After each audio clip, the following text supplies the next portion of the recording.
నీ పేరు కోటేశ్వరరావు. ఏం చేస్తుండవు?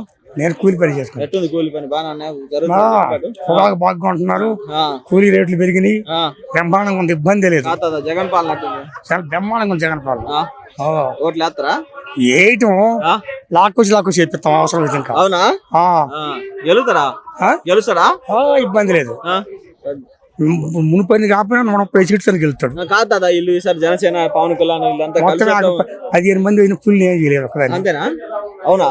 పుల్లి జగన్ పిల్లి అంటుంది షర్మిల.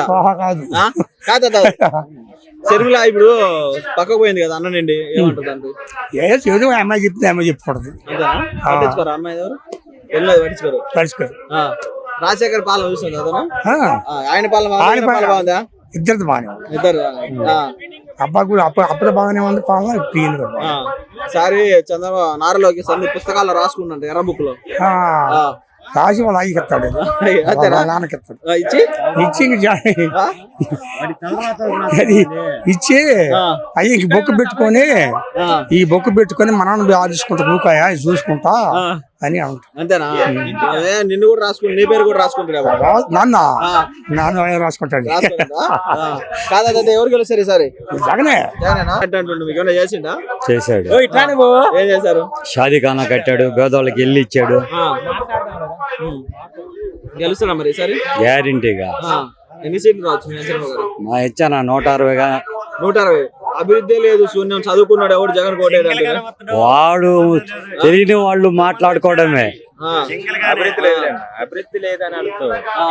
అభివృద్ధి అని కాదు, పెట్టిన మనకి మేనిఫెస్టో ఇచ్చింది స్కీమ్స్ గురించి ఇచ్చారు. మనకి ఇచ్చింది స్కీమ్స్ గురించి కాబట్టి మనకి మేనిఫెస్టో ఎలక్షన్ ముందు 2000 ఈ గవర్నమెంట్ ముందు ఇచ్చింది స్కీమ్స్ గురించి. డెవలప్మెంట్ అని చెప్పలేదు. స్కీమ్స్ అన్ని ఇదిగో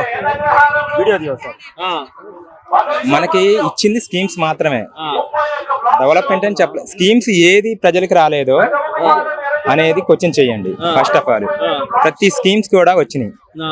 స్కీమ్లు ఇచ్చి ప్రజలను సోమరిపోతులు చేస్తారు, సోమరిపోతులు అంటారని అవతల పార్టీలు క్వశ్చన్ చేస్తున్నారు.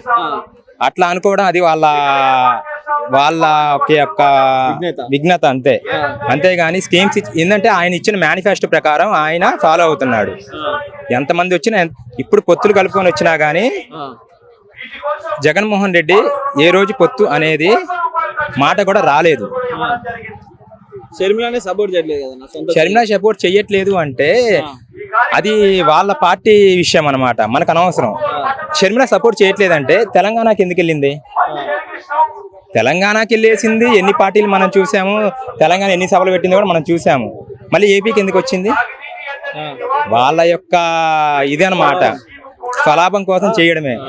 కానీ జగన్మోహన్ రెడ్డి చేస్తున్న విషయం అనేది స్కీమ్స్ పరంగా ఆలోచించండి అంతే. ఈసారి ఇప్పుడు పవన్ కళ్యాణ్ చంద్రబాబు నాయుడు కలిసి వస్తారు. నిన్న పవన్ కళ్యాణ్ కూడా అన్నారు, పవన్ కళ్యాణ్ కూడా సభలో మనకి మామూలుగా అన్నారు, ఏందని ఇట్లాగా జగన్మోహన్ రెడ్డి ఇట్లా స్కీమ్స్ అది ఇదని. ఆయన పొత్తు అనేది పెట్టుకోలేదు, ఒక్కరే వచ్చారు, ఒక్కరే చేస్తున్నారు, ఎవరు స్వలాభం కోసం కాదు. జగన్మోహన్ రెడ్డి స్కీమ్స్ మాత్రమే ఇచ్చాడు, స్కీమ్సే అవే అవలంబిస్తున్నాడు అంతే. అంతే. ఖచ్చితంగా. ఇప్పటికీ మన ఒంగోలు నియోజకవర్గం బాలినేని శ్రీనివాసరెడ్డి గారి ఆధ్వర్యంలో ఇప్పుడే చెప్పారు 21,000 పట్టాలు. ఇది వచ్చేసి అగ్రహారం, వెంగముఖపాలెంలో కూడా లేఅవుట్లు ఉన్నాయి. అక్కడ ఇక్కడ రెండు కలిపి మొత్తం 21,000 పట్టాలు ఇస్తున్నారని చెప్పారు. మొత్తం రావాల్సింది 25,000 పట్టాలు. కానీ ఇప్పుడు ఫైనల్ అయింది 21,000. ఇంకా 4,000 పట్టాలు అనేవి ఈ మధ్య వచ్చి, అంటే బయట నుంచి వచ్చి కొంతమంది ఉంటారు కదా, వాళ్ళ రెంట్లకు ఉండేవాళ్ళు ఈ మధ్య కాలంలో ఈ 1 సంవత్సరం 6 నెలల్లో వాళ్ళకు కూడా బాలినేని శ్రీనివాసరెడ్డి గారు మన ఒంగోలులో వాళ్ళని కూడా మొత్తం వాళ్ళ యొక్క రేషన్ కార్డులు, ఆధార్ కార్డులు పరిశీలించి వాళ్ళకి ఏమన్నా లేకపోతే వాళ్ళకి మళ్ళీ కొత్తగా పట్టాలు ఇస్తున్నారు. వాళ్ళ యొక్క యమనకాలు ఏమీ లేకపోతే పరిశీలించి పట్టాలు ఏర్పాటు చేసే భాగంలోనే ఆ 4,000 అనేవి ఉన్నాయి. మొత్తం రావాల్సిన పట్టాలు ఒంగోలు 25,000 పట్టాలు, 21,000 పట్టాలు స్థానికంగా ఇచ్చారు. గెలుస్తారు పక్కా గెలుస్తారు.